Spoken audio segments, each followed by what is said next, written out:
Jordan, Ian. who went on an amazing journey, guided by extraterrestrials, flying through the universe, observing all of the wonders it had to offer, but mid-flight took a pee break, only to abruptly discover that they'd been dreaming. Randy Newman? No, two guys. What?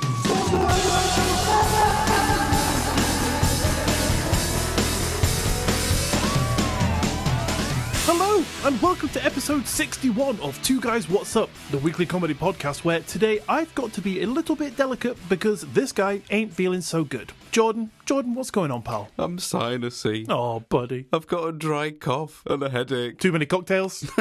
Unfortunately not. No? I did enjoy some cocktails last night, as you know full well. Yeah, I got the images to prove it. Yeah, I can tell, though, prior to that cocktail, I decided yesterday evening, because, long story short, both Sophie, Duck Song Lady, and myself are not very well, and so we ended up actually cancelling our gig last night that was due. Wow. And, yeah, it's not very like us at all, especially Sophie. She's like, oh, we'll just do it. But she texted me that morning, she was like, I don't think we can do it. No. And anyway, luckily the venue got a replacement act on, and all was good, so they were really nice about it. That's cool. But anyway, because I had an unexpected night off, that evening I said to my wife, oh, in fact, she might have said to me, I really fancy some cocktails. And I was like, let's do it. So I decided to get in the car. Yeah, exactly. So I decided to drive, but it was my wife's car because that was the first off the drive. Naturally. And I forgot that, unlike my car, the headlights don't come on automatically. Oh, no. So you drove to whatever shop you went to with no headlights? Yeah, it's about 2 miles past a police station without them on. So luckily, I corrected that on the way back, I'll have you know. Perfect. Good. At least you learned from your mistakes then. That's good to know, Jordan. I did, and then I could put all my faux pas to one side and just get drunk. Go home, get smashed, yeah. Cocktail time, ahoy. Perfect. And then also tonight, I came into my studio ready to record for just now. I sat down, I was like, fucking hell, it's a bit chilly. And I thought maybe it was just me feeling a bit poorly. Yep. And no, actually, it turns out I left the studio window partly ajar, and it's like 1 degree outside. Yeah, so no, your room is also 1 degree. Yeah, that'll certainly do it. But anyway, so yeah, my head's not quite in the game, but I'm down for it. We'll be fine. Well, that is good, Jordan, because today there's no time for quiet talk, because it's time to get mental. Uh-oh. Well, Jordan, you see, today, to celebrate episode 61 of the world's favourite podcast, we have a very special episode planned, a little different from the norm, and a topic that we've both been quite excited to talk about for quite a while. Oh, yes, and I know what this is, but go on, tell everybody. Well, Jordan, today, a Two Guys What's Up presentation, Jordan and Ian would like to welcome you all to episode 1 of something new. And Jordan, just before we get into it, I've been brainstorming some names for the segment, so I'd just like to get your input on them, if that's all right. Okay, yeah, please. Okay, right, so name number 1, Two Guys, what's the discussion up about today? Yeah, okay, right, so that's potential one. Okay, right, second one, if you're not feeling that, it's fine, I've got a couple more. Two Guys, Podscussion Cast. I'm not feeling that one. No? Nah. Okay, all right, I've got one more for you. This has got to do it. Two pod guys talk about what's up about some things cast. See, it just rolls off the tongue, doesn't Yeah, it? that's what I thought that was my favourite. Yeah? Just because you said it perfectly as well. Mate, what do you honestly expect from me? Nothing but perfection. You are dictionary definition of perfect. Exactly. Even Ed Sheeran wrote that song about you, didn't he? Which one? Perfect. Yeah, I wouldn't know. Never listened to the guy. So, any of them names, them doing it for you? I'm not sure. All right, forget it then. The name's not important, right? But what is important is actually what we're going to be discussing. Okay. Today, we are going to be talking about one of the biggest names in ufology, Taylor Swift. Oh, shit. No, sorry. My phone accidentally switched to Apple Music for a second. Fucking hell, silly me. Sorry. That's why. I meant to say Bob Lazar. Oh, yeah. Bob Lazar, I find him a fascinating character, though. I did until I did a little research on the guy. But, John, saying that, as we go into this, I don't want you coming into it with any kind of preformed ideas about this guy or his claims. I just want to have the discussion, and at the end, we can make an informed decision like two adults. Okay? Sound good? Yeah, let's do it. Perfect. Bob Lazar, born Robert Scott Liarface Lazar. What's the problem? I don't see. I've done a bit of research myself, and that never came up, funny enough. I didn't know. That's weird. I must have, looked in those little corners of the internet, which was on my side.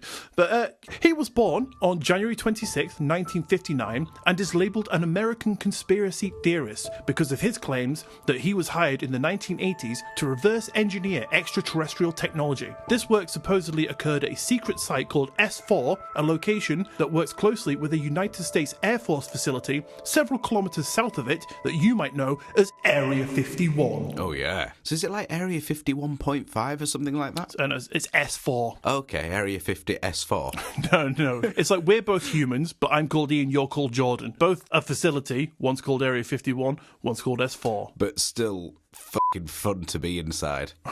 How would you know? Oh, wait. Are you talking about me? Oh, you are perfect. I thought you were talking about Area 51. I love being in there. Then I remembered that steamy night of passion we had the other night, and I was like, oh, silly me. Obviously, he's talking about me. That's why I'm full of lurgy. Hey, I'm not contagious, pal. Hey, it's worth it. So let's start early, and with one of my favourite points of blatant bold-faced lying. Okay, right. From the get-go. Yeah. So obviously, I know what your stance is immediately. No, I didn't say anything. I've made no claims of believing in one way or the other or not. I don't even need to read between the lines at this point. Why, Jordan? Why ever? I don't know, maybe was it Bob Liarface Lazar or whatever it was? That's his name. Okay, fair enough. Whereas I feel like I'm on the other side of the fence a little bit. Okay, I think I said this to you earlier, but when you hear my last few paragraphs wrapping the story up, I think you'll probably fall off that fence straight into my side. Okay, all right. But we'll get there. Let's not rush ahead. Are you okay with me occasionally interjecting too? I'd appreciate it if you wouldn't, because obviously you're going to be like, oh, he used to work with aliens and stuff, and, that's just not true. Oh, right, okay. We don't like to spread disinformation on this podcast. We're all about the truth, getting to the bottom of things. That's fine. So just keep it to yourself if you wouldn't mind. Okay. But yeah, in all honesty, interject all you want. No, I'm not going to bother now. Sod it. Oh, f*** you then. Right, you know what, actually, I'm off. I'm hanging up and all. You can't leave me, I quit. You're like, yeah, f*** it, you're right. Yeah. So, getting into it, Lazar's online biography says that he graduated from high school late, the bottom third of his class, the only science class he took was chemistry, and later he attended Pierce Junior College in Los Angeles. So, how would a guy of this education level come to work at such a top-secret, high-clearance, important facility? Well, old Robbie tells a different story. Lazar boasts that he gained a master's degree in physics from MIT and another in electronics from Caltech, two rather prestigious names in academia, but those universities claim to have zero trace of him. Even Stanton T. Friedman and Ronald R. Prothero, two science sleuths, argue that someone with Lazar's high school CV could not wiggle their way into either school. When pressed for details about his MIT and Caltech days, Lazar tries his best to convince you by name-dropping one of his Caltech professors, William Duxler, who turned out was a teacher at Pierce Junior College, not Caltech or MIT. Friedman, rather obnoxiously, said, "Quite obviously, if one can go to MIT, one doesn't go to Pierce." And records do show that while Lazar was at Pierce, he was more than 2,500 miles away from MIT, where he claimed to be going at that time. Maybe that's just what this government have rewritten history books about. Okay, right, so explain that to me. How would they do that? It's just a massive cover-up now. Because you're touching on my next point, which is my favourite part about it. Oh, okay. And that is, when asked why Lazar didn't feature in any of the yearbooks from either of the schools, he said that one of the three-letter agencies, FBI, probably CIA, supposedly scrubbed his name from the records and files of the schools, so no proof could be found of his attendance, which, is what you said, is a cover-up, that scrubbed his name from it so no one can ever actually find out that he went there. But A, why the fuck would they do that? And B, there would be yearbooks, class photos, certificates. The CIA or whoever it was wouldn't have been able to remove his picture and name from every yearbook and every class photo ever given to every student around the US. Yeah, I fully understand that. I guess the theoretical side of that would be if that were true and they did erase him from history, as it were, I guess that's just to spread disinformation to make it seem like he would be a nut job and that don't listen to him because he never really went there. Yeah. It would make sense. sense in a way. It makes sense, coming from his side of the story for them to do that, because then it would make it look like his past is more, as he's trying to sell you on, I worked here and they didn't want you to know that, so they scrubbed my name from the records. Right. But he had hundreds of classmates. Couldn't they just track down any other person he was at school with at that time and go, can I borrow your yearbook? Yep, page 58, Science Man of the Year, Bob Lazar. There he is. Yeah, there's your proof. He went to the school. Oh, by the way, have you got a class photo? There I am. Like, they couldn't have gone around every single student. What are they going to do? Like, break into their house in the middle of the night and f***ing tip his name out? Like, draw a little mustache on his face. Like, no one will recognise him now. Yeah. Yeah. I think they also erased that picture of him out the front with his jet-powered Honda. I'm going to touch on that in a second. So, well-knowledged. Is that a word? Thanks. It is now in my dictionary. Describes me. I'm adding that to my dictionary. Knowledged. Jordan. Next to it is perfect Ian. So how did Mr. Lazar get this job? So BL, that's his initials. I think it stands for Big Liar. Just Buzz Lightyear came to mind as well. I don't know why. Well, he's talking about space, and maybe that's where they got the initials from, yeah. Spaceman. He says that he worked in Los Alamos in a lab in 1982, and at this time, he built himself a rocket-powered car, of all things, as you mentioned, Jordan. One day, he was driving to work, and there was nothing to do, and it just so happened that there was a talk being held and presented by Ed Teller, who is the father of the hydrogen bomb. So he asked if he could go and watch the talk. He was allowed. He turned up early, and wouldn't you know it, stood outside reading a local newspaper featuring Bob about his jet-powered car was Ed Teller himself. He said, yeah, I'm the guy on the front of that paper that you're reading about there. They got talking, and that was that, the end of the interaction. But a few years later, Bob moved to Las Vegas and saw a job advertised, and he thought, you know what, f*** it, I'll go for it. He sent a letter asking for a reference from Ed Teller, saying, I'm the guy with the rocket-powered car you spoke to. And with that, he was essentially in. He had gotten himself a job, and at one of the most secretive places on the face of the goddamn planet, nonetheless. John Bull Rock Factory. Sorry, that's not true. So, John, does anything feel a bit off about that? Anything a bit weird? I don't know. I mean, depends how you define weird, I suppose. Okay, let me give you a scenario. Let's say you're at a gig. It's one that you haven't cancelled. You've decided to do your job for once. You sat there, you're playing away, right? And at the end, you're packing up. You're like, yeah, Sophie, that was a super cool shit. Then Sophie's like, so, Jordan, that was a really cool gig. Have you, bugged us or something? I'm there every night. I'm that guy with the mustache drawn on, yeah, so you can't recognise it. It looks like you got Tipex on your face. But all of a sudden, right, this guy comes up to you out of nowhere, and he's got a bass in his hand, and he's like, see this bass? Yeah, I put some new humbuckers in it, some different pickups, and you're like, whoa, man, that's cool. And then he walks away. And then 5 years later, he sends you a letter saying, hey, remember that gig? I was that guy who put those new pickups in that bass. Would you give him a reference? Would you even remember him? Would you give a fuck? Right. I think there's a significant difference to putting new pickups on a bass or a guitar compared to adding a jet to your Honda. Okay, right. He said he drove this car around daily, right? Right. So, A, how would it be road legal? B, that's the only point I've got about it. C, okay. There's another one. Why would he do it to his own car? Like, if it was a science experiment that he was doing for work, why wouldn't they have a car provided? And of course, he just wouldn't. Where would he get the parts? What, his car's just now got rocket fuel in it, and he's allowed to just drive it round? It's not a fucking hazard. Well, hey, I mean, I didn't do it, and neither did he. It's a bit more complex, I would imagine, than installing a couple of new pickups, though. Okay, yeah, right. Well, that was maybe a bit of a less grandiose example, but my point still stands. Like, if you had a little interaction with someone, would you then give them a reference? Like, he doesn't know his credentials from that discussion. He didn't say, oh, that's a cool car. Yeah, I'm reading about you right now. By the way, what's your entire educational history, please? Just in case you ever want a reference from me in the future. They just had a little interaction and he left. Like, why would he care about this guy and then give him a reference? Maybe thought of him as a little kind of interesting Buzzy Lightyear character. A big fucking bald-faced lying character.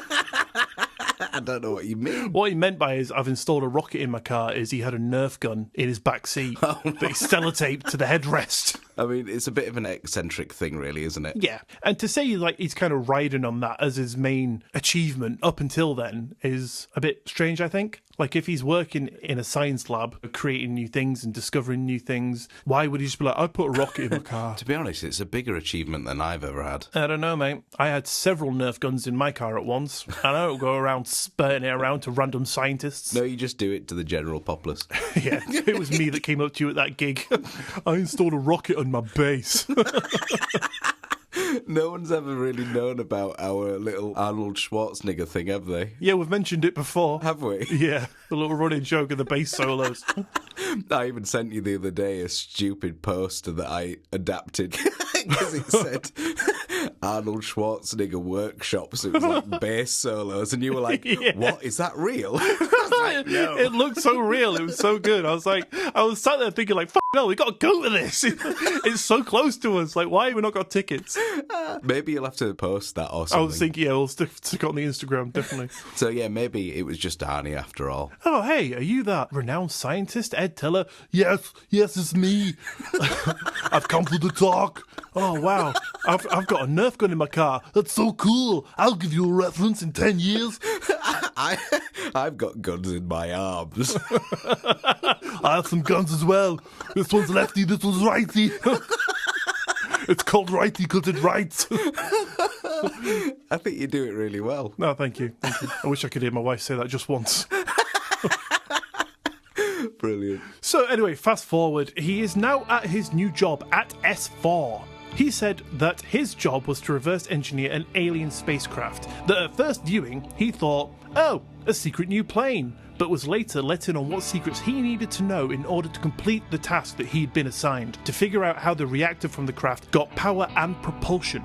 And with this, he knew he was working on something extraterrestrial. But why not think, oh, that's an interesting secret human technology I didn't know we had? Like, when he saw the UFO in the first place, he was like, wow, a secret plane I've never known about. And when they presented him with this technology, he was just like, aliens. I think you're overlooking a lot of details in his story now. Oh, go on, fill me in then, please, Jordan. Change my mind. I don't think I can change your mind. But... No, go for it, mate. You seem so sure of yourself. See, you know how you can really go off people? Why don't you go and start a podcast with your pal Bobby? What, Mr. Buzz Lightyear? Yeah, Mr. Bald-faced Lion Lightyear. I think I will. I can't speak for him, of course, but as far as I'm aware, he only put that connection really because it defied all laws of how we know things to work on Earth. Yeah, but your first thought, I mean, I watched the interview, right? So I'm not just making this up and connecting the dots. I watched him say, like, first glance of looking at it, I knew we were working with something extraterrestrial. It's like, surely you'd go, did we make this? How the did we do this? There are laws of physics. How are we breaking them? And then someone would have gone, that's an alien technology, mate. And he'd have gone, oh, shit. You know, not just like, holy shit, alien technology. Like, if a caveman came to our time and looked at my fucking iMac, he's not going to go, aliens. He's just going to be like, whoa, this is crazy. How did humans do this? How do you know? I mean, you might go, that seems like an out-of-this-world thing. Well, I mean, that's different from saying aliens did it. But, I mean, is it really? Yes. Fair enough. You're very sure. I've done a lot of research. So when he got down to it, Lazar said that he found that the propulsion of the UFO was run off of an antimatter reactor. But what was this futuristic device powered by? Fossil fuel? Grape juice? Hopes and dreams? No! It was fueled by a chemical element with the atomic number of 115, or element 115, which did not exist on Earth at the time. Yeah, so, I mean, there's a couple of... Yeah, so go on, fill me in on this. Go on, fill me in on this, Jordan. I want to hear your evidence. I want to hear your proof, pal. 'Cause I can't wait to fucking douse it all with piss. If it was a jellyfish sting, that would be lovely. It's not. It's evidence. Supposed evidence. It's bald-faced lies. Yeah, he had this, I'm going to call it anti-gravity device. Reactor, he said. Yes. God. Yeah. Do your research, Jordan. There was apparently only like basketball sized or something like that. It was indeed. I think they said. And it was that when it was activated, it emitted essentially an anti-gravity field so that you couldn't go near it. Yes. Was how he described it, which I guess is what would have lifted this supposed craft and allowed it to move around. And this element 115, a bit like what you said, was the fuel for that. Yeah. And like you mentioned, it wasn't on the periodic table at the time when he mentioned it, which I've written as 88, 89, and it wasn't discovered until 2004, or at least it wasn't brought to light until then. Yeah, 2003. That's an interesting thing, though, isn't it? It's an interesting made-up thought, yes, absolutely. Well, you see, John, from the research that I did, that I've got written here, it says the element was named ununpentium and had never even been dreamt of before. But to everyone's surprise, except Lazar, at least to look at, element 15, like you said, was actually synthesized in 2003 in a lab in Moscow, prompting its name to be changed to Moscovium. I assume you meant elephant? Element 115 as opposed to 15. Yes, of course I did. Perfect. I just thought I'd change it up a bit, see if you catch me out, because you're so good at catching people out on lies, Jordan. I am, exactly. So this kind of thing would not slip by me. You observant bastard. And also, Elephant 115, fucking huge. Yeah, grey as well, just like the aliens. Yeah, but not as fun to ride. What? Aliens are fucking great to ride. They'll give you the time of your life. Some interesting propulsion. So Lazar said, like you said, Jordan, that the propulsion system relied on a stable isotope of element 115, which would then generate gravity wave that allowed the UFO to fly and do all that cool shit that we've seen them do over the past X amount of years. So did the fact that it was actually synthesized mean that I've been wrong about our guy Bob? And was he telling the truth all along? I mean, obviously. No! Stable isotopes of moscovium have not been synthesized. All attempts have been extremely radioactive, decaying in a few hundred milliseconds. Bob was saying that the reactor requires a stable isotope of it, so we did create it, but it's so radioactive it decays in a hundredth of a second. Right, okay. So it's on the periodic table, but it's never been touched, used, or anything, because as soon as it's made, essentially it's gone. I mean, surely, if it had been synthesized, they could have maybe even tried to do it right next to the reactor that they've got at Area 51. To just be like, oh, well, let's try it in theirs, see if it works. But I've never heard nothing about that. So, again, you have to take this as if what he's saying is true in order to ask these questions, but... do I have to? You have to role-play a moment. You enjoy that normally. So, Bob Lazar has explained before that when this craft is active, if you want to call it that, it emits this sort of gravitational field that basically bends time and therefore light. And so, if you stood underneath said craft and looked up, apparently you wouldn't see a thing. Yes. And so for that to be a thing, again, assuming he is saying the truth, then they must have a working form of this stuff. That's very true. Yeah, they must have it. So why not just double check the one that they've created or synthesized in Moscow and put it next to the one that they've got already sitting there? I mean, who's to say they haven't at this point? Well, Bob Lazar seems to know everything else about it, so... I mean, this is from the 80s, though, isn't it? To be honest, a little later I'll explain why, but it is theorised that he's got some in his house. What, like a little trinket? Just a little scoop of it. I don't think I'd want that in my house. He put it in an ice cream cone one day and just walked out with it. Everyone just thought he was having a mint choc chip ice cream. Yeah, I thought that mint was glowing a bit funny, though. Nice day for an ice cream, Steve. Yeah, Bob. Are you going to have a lick then? Not right now. Oh, God. Like people are sometimes drug mules. Yeah. I think he did that. He's an element 15 mule. Element 115, I'll have you know. What do I keep saying? Element 15. Oh, fucking hell. Shows how much research I've done, doesn't it? Who's the barefaced liar now?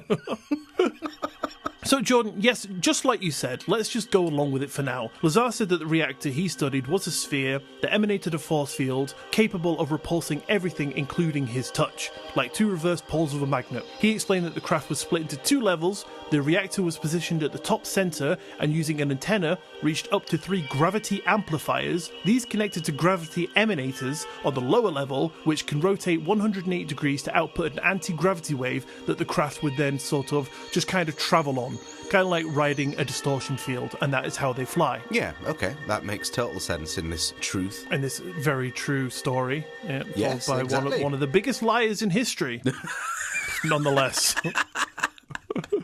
He mentioned that when he worked on it, that there was an ominous feeling inside of it, and he said that it was a dark pewter colour, there were no right angles. That must have been a horrible workplace for the aliens who had to fly it. Yeah, I mean, they'd be like camouflage, wouldn't they? No, I mean, like the ominous feeling, like, oh man, we got to travel to Earth, get in the ship, like, oh, fucking hell, this is horrible. Maybe they loved it. Not possible, that's like sex for them. Maybe, they go on a Boeing 747 and they're like, fucking hell, this is disgusting. Yeah, oh, I hate this comfort and luxury. God. So many colours. Free nuts. It must be awful for them.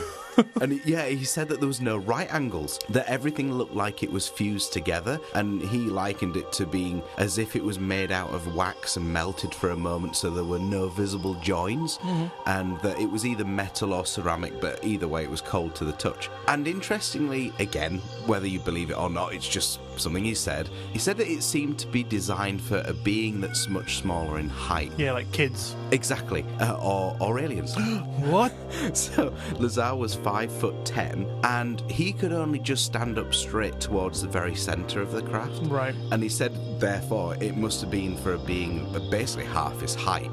And he later tried to work out the size of the craft, and he came to the conclusion that it was roughly the size of 52 feet in diameter, which is about 15 metres. Okay, so in this scientific laboratory where they're trying to figure out how this fucking thing works, they didn't have a tape measure. Well, I guess if he's been pulled to try and work out how certain things are done, maybe he doesn't have one of those things to hand. I'm sure you can ask for one. Barry, you got a tape measure, pal?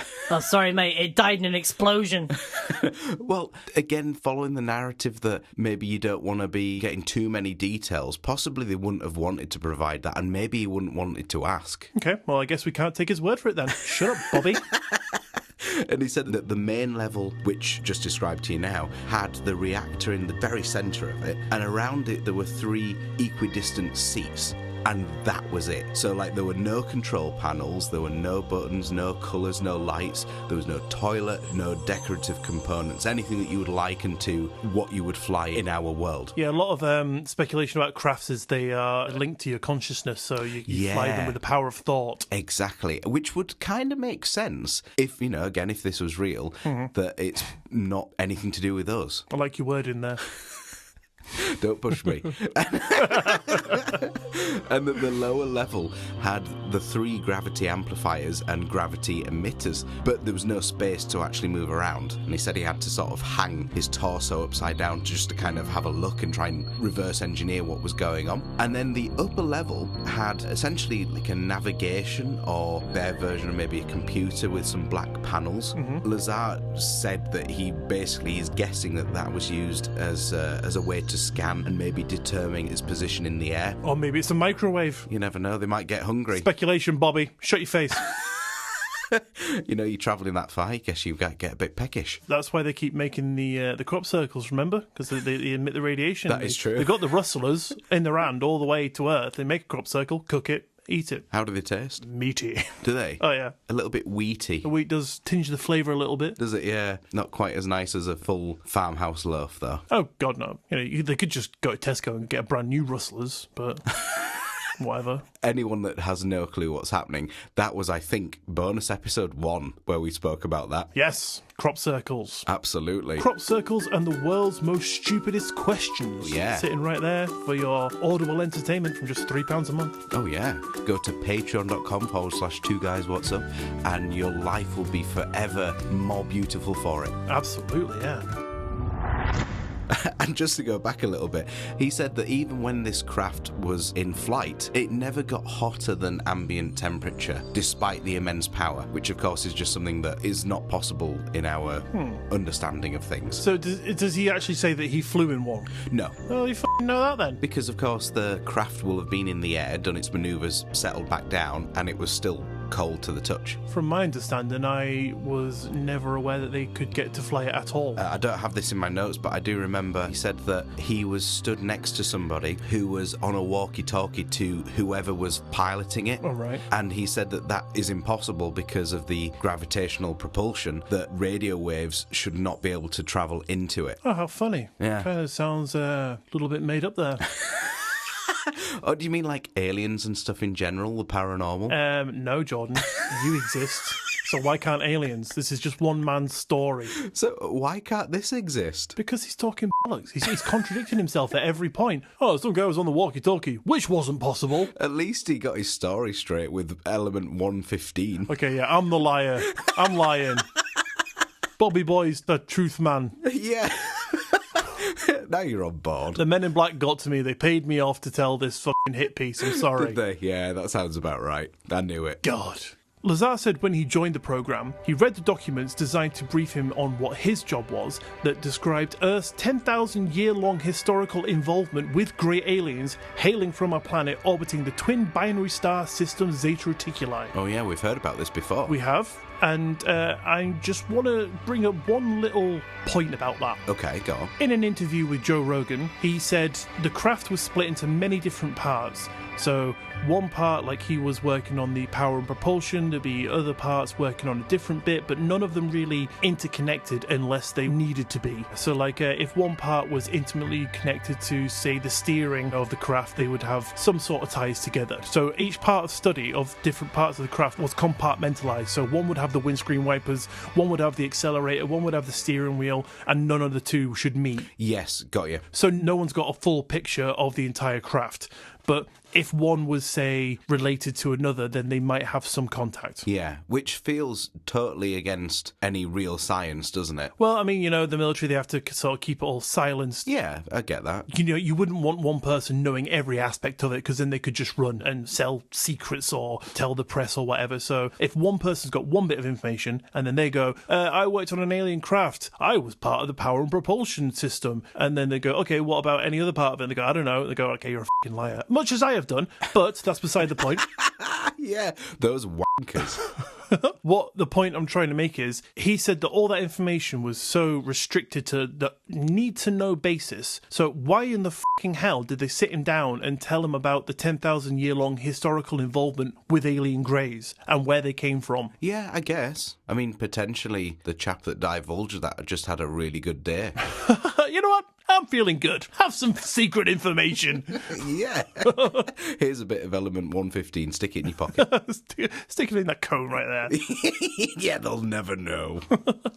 But as he said that they came from Zeta Reticuli, a big fat 0 planets have been found in the Zeta Reticuli system. Maybe we've not been looking in the right place. Well, science says that the Zeta Reticuli system is far too young of a system, about 1.5 billion years old. That's long enough, you might think? Well, guess again. It took 500 million to 1 billion years for even the first cell to evolve here on our blue marble, and around 3 billion years more for complex multicellular life to even show its ugly noggin. So they're like, oh yeah, on this planet they've got greys that are so far advanced, and the star system is like half the age of ours. Well, I mean, potentially they just had more stuff in their Weetabix.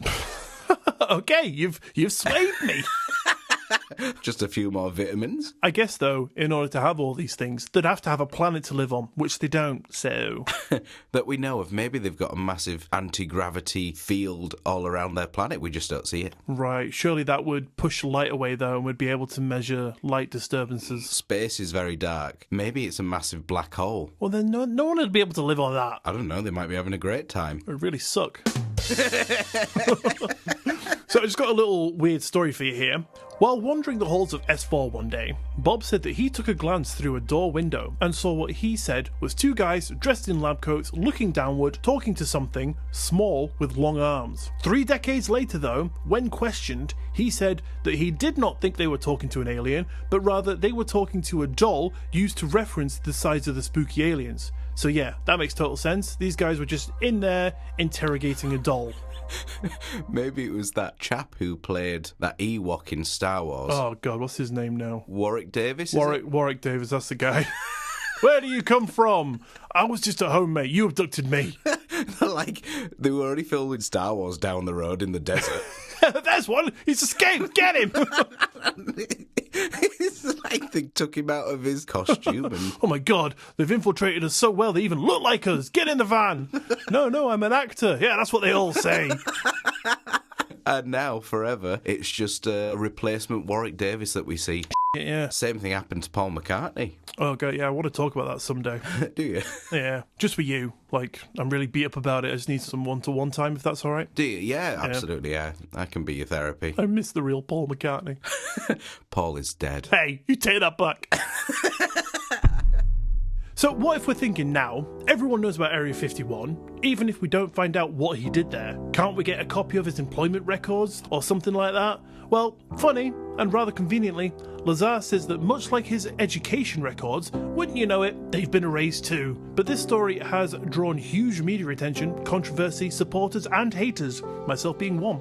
So, what do you think right now? Does Lazar give you good reason to believe his story of alien life and technology? And that question is kind of rhetorical because now I've got one little bit to add for you, Jordan. So let's look at another part of Lazar's life, one which may not be so well known, or at least talked about. And with this, I'm not saying that this completely disproves his claims, and I'm not judging him or his actions, but for me, after reading this, it does seem more like the work of an intelligent, confident scammer. A con man out to make some money and pull the otherworldly wool over all of our eyes. Have you got any f***ing clue where I'm going with this, Jordan? I think you're going to do a full 180 and say, you know what, fuck it, he's convinced me. Nice try. In no chronological order, in 2017, Lazar's workplace underwent a raid by the FBI and the local police under the pretext of searching for thallium sulfate, a poison that had been linked to a mysterious death. Lazar suspects that this was a cover-up to seize element 115 he allegedly took from a government lab. However, records obtained via the Freedom of Information Act showed that the raid was part of a murder investigation focusing on whether Lazar's company sold thallium to a murder suspect in Michigan, and although Lazar was not a suspect, some believers think that the raid was there to try and find the element 115. When asked directly about possessing element 115, Lazar said, "If I had some, would I reveal it to confirm my accounts? Absolutely not." Sounds like the words of a true truth speaker. Next criminal offence. In 1990, Lazar faced charges for aiding and abetting a prostitution ring, which was later reduced to felony pandering, to which he pleaded guilty. As part of his sentence, he was required to complete 150 hours of community service, stay clear of brothels, and undergo psychotherapy. Oh, wow. So, how are you feeling about him now, Jordan? I mean, we all have skeletons in the closet. And another for you. In 2006, Lazar and his wife, Joy White, faced charges of violating the Federal Hazardous Substances Act by shipping chemicals across state lines. The charges originated from a 2003 raid on United Nuclear's business offices, during which chemical sales records were scrutinized. United Nuclear admitted guilt to 3 criminal counts related to introducing banned and hazardous substances into international commerce. They were fined $7,500 for selling chemicals and components used to make illegal fireworks. So, okay, as a finishing off at your end then, I'm assuming, with very little assumption, that you do not believe a word. I do not believe a word, no, not at all. Watching him talk to Joe Rogan just seemed like he was making it up as he was going along. It's like he's got a narrative in his head. He'd be asked a question, he'd have to think. He'd stop, look, close his eyes, go, yeah, right, and then he'd tell his story. And then Joe would say something that might take him off guard, and he'd be like, oh, well, actually, yeah, I just have to backtrack about that bit first, and then tell you something else. So it's like there's not one coherent narrative through the story. If it was true, he'd just be able to answer straight away. It's funny you say that, actually, because there's so many people that say his narrative remains the same even after all these years, so there's actually very few inconsistencies. No, not inconsistencies, just the fact that he has to try and remember what he said. So he might have a script. Right. And then if someone asks him a question that maybe is differently worded than he's had before, or, might add a little bit extra information from what he said before. If he's had, say the same 10 questions, and then somebody adds one on, he might have to then go, right, how does that fit in? Okay, right, I'll stick that, yeah, okay, right, yeah. And then he'll say what he says. Got you. Okay. I mean, this is going against my thought now, but on the Joe Rogan appearance, yeah, I found it a little bit annoying how he maybe conveniently had a migraine coming. Oh, have I swayed you, Jordan? Are you on my side? You're starting to remember all these little things. Your idol has fallen. The curtain has been revealed. Jordan has seen the light. I won't go that far. Bob Lazar's a ball bag. A lying ball bag. Bob Labag. No, I mean, right, I'm totally on the fence about it. I sort of am swaying to believing it, and possibly that's just naively thinking that I could imagine this being true. I can't. But there are some interesting things, though, I find that I guess the difficulty is that it's so hard to prove or disprove. Very true. And that's like anything in this field. Absolutely, yeah, most definitely. My main thing about this, which makes me fall firmly off of that fence, straight into the non-believing side, is the fact that we hear so many stories about men in black silencing people who do this sort of thing. So why didn't they kill him years ago? Well, I assume he kind of went public because of that, and that if something did happen to him and he mysteriously disappeared or, ended up dead, then that kind of then would begin to prove his point, I guess. Well, it would have stopped him coming out with a lot more stuff, I think, through the years. And, had they done it, they could have just had plausible deniability, like, wasn't us. He was just a nutter. Look at his criminal record. He had ties with criminals. Maybe there's something to do with that. I suppose. But, I mean, alas, he's still around now. Exactly. That's my point. So they can't be that clever. Or maybe they're just going, what a fucking nut job, we'll just let him do his thing, whatever. I mean, he's making money off it. He's now teamed up with Jeremy Corbell, which I feel is a bit weird because I thought he was a bit smarter than that. But, he's making his appearances, he's releasing books, documentaries, he's making his money. It's just like the perfect crime for him because he can just make up this story. No one can disprove it. No one can prove it. He can just keep saying his narrative and he just keeps making money. That's, that's what people do. And if this is the way he wants to do it, by deceiving the entire world, then, whatever, he can do his thing. But I ain't going to buy his fucking documentary or his book. You're going to ask for a refund now. Yeah. I'm sending all 500 back. So, a couple of things that you didn't mention that I made a couple of notes of as well. Just small details. Mm-hmm. Just to shield myself from this bollocks, I'm just going to take my headphones off while you talk. Is that all right? Fine, yeah, that's all right. Just going to have a little nap. So, the S4 section of Area 51, where apparently Lazar, as we know, worked, he said that he described it as a biometric hand-bone scanner, which essentially is like an ID palm scanner, sort of like x-rays your hand. And apparently that was used as a security feature to actually enter S4. And that later became a true fact. Okay. That is indeed a thing that is used. Have you ever seen Star Trek? Have you ever watched The Simpsons? What's that? Never heard of it. Tons of things that have been on Star Trek and The Simpsons, which wasn't available or even around at the time, have been brought to reality. So him just going, they had a hand scanner.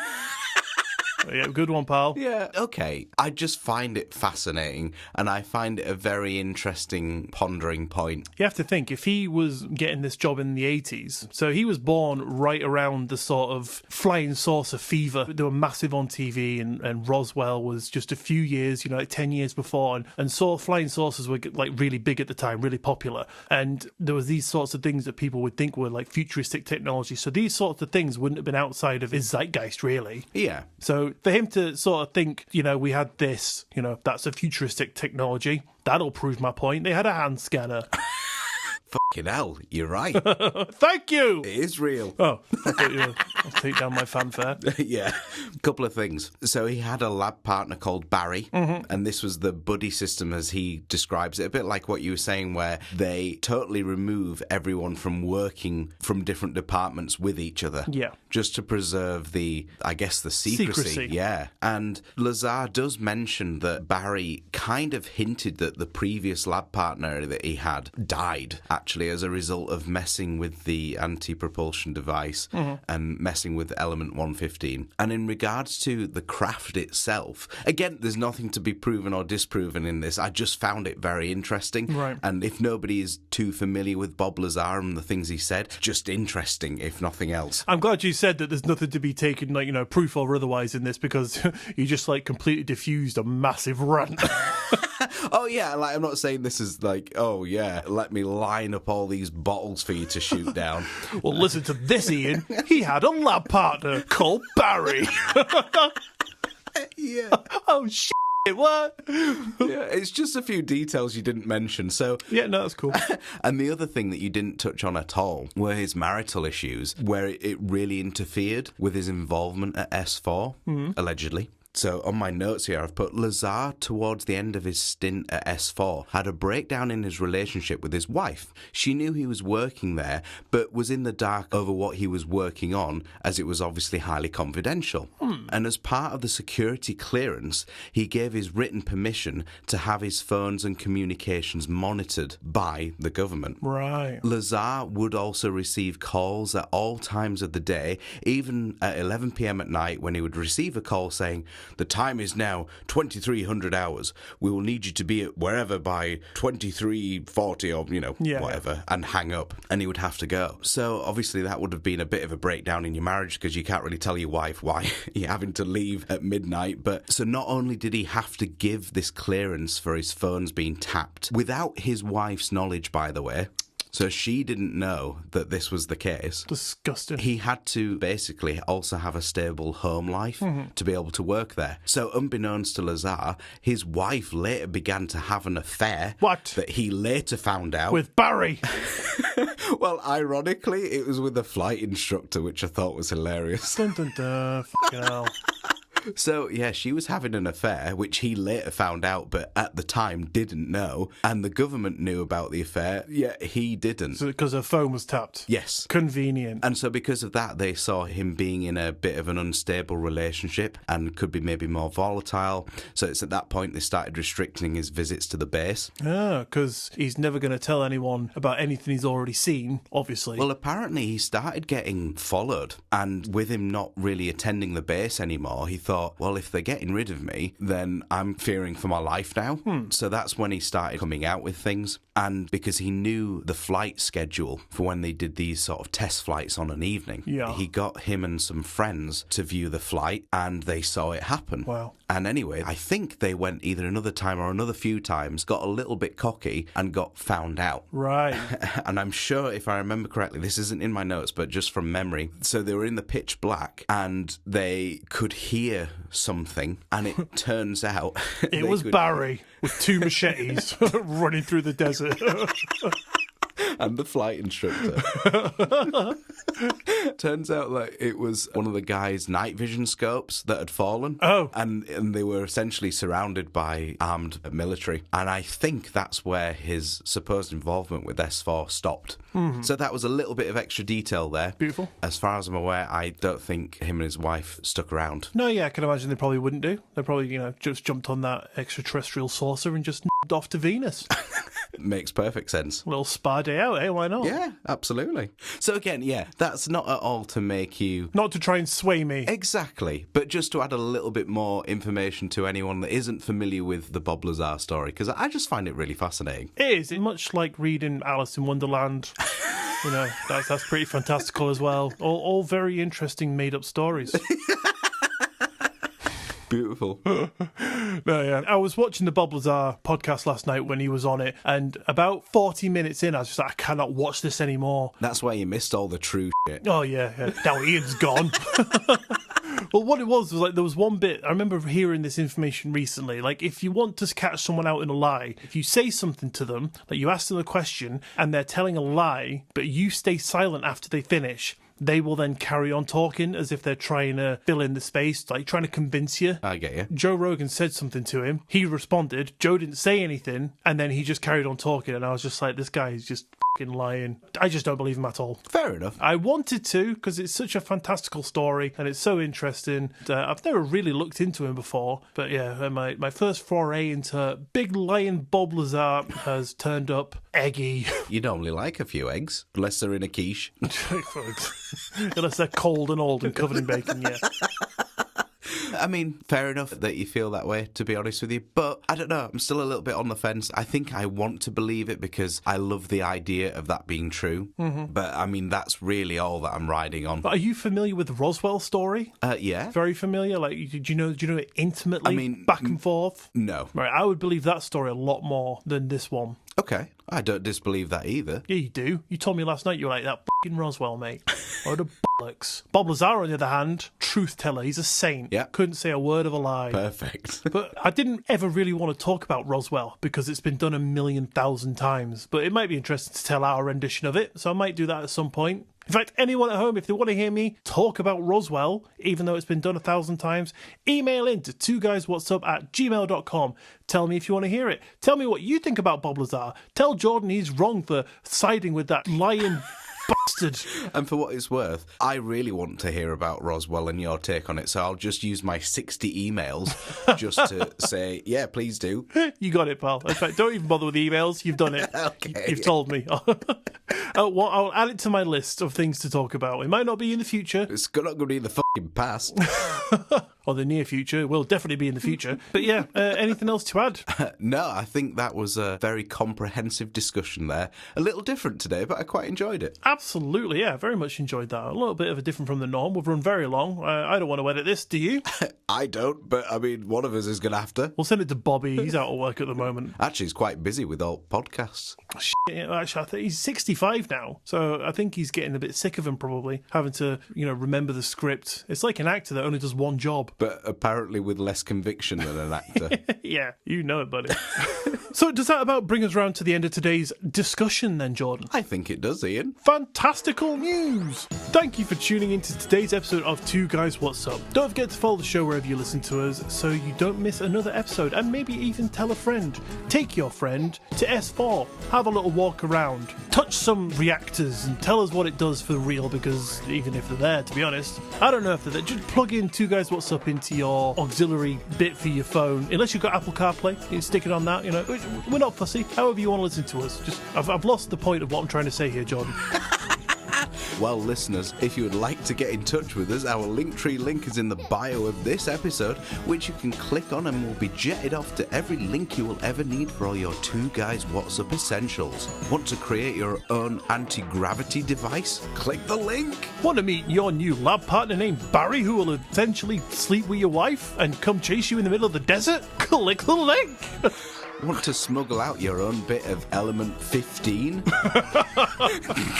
that link. I say I'm getting Barry on you. And don't forget, we now have a Patreon where you can find all of your Two Guys What's Up extra essentials, including pin badges, shout-outs, t-shirts, and if you really can't get enough of our fantastic tales and gorgeous voices, well, you can get more because we now release bonus episodes, which come out on the last Friday of every month. There is currently 8, yes, 8, sitting up there waiting for you to just go and have a little good old gobble down with your ears, and that is all available right now, starting with the bonus episodes for just £3 a month. So if you want to help support the show and get some cool stuff while you do so, head over to patreon.com/Two Guys What's Up to check out all the goodies over there. The link will be down below for your clicking pleasure. But if you can't do that, but you'd still like to help us out, then there are 2 fantastic free ways you can do that for us. One is giving us a 5-star rating and review in your podcast app of choice, and the second is to just spread the word around. I think that's what I was trying to say earlier. Tell your friends about us. Tell your friends, tell your family. Take them on the road trip. Put them on your car. Hold your friends at Nerf Point. If that won't do it, nothing will. But on that note, thanks for listening, guys. You all have an amazing week, and we will see you next Monday. S4. Bye.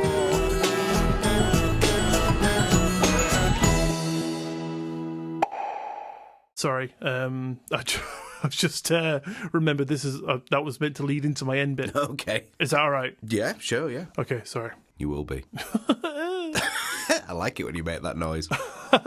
Say it again.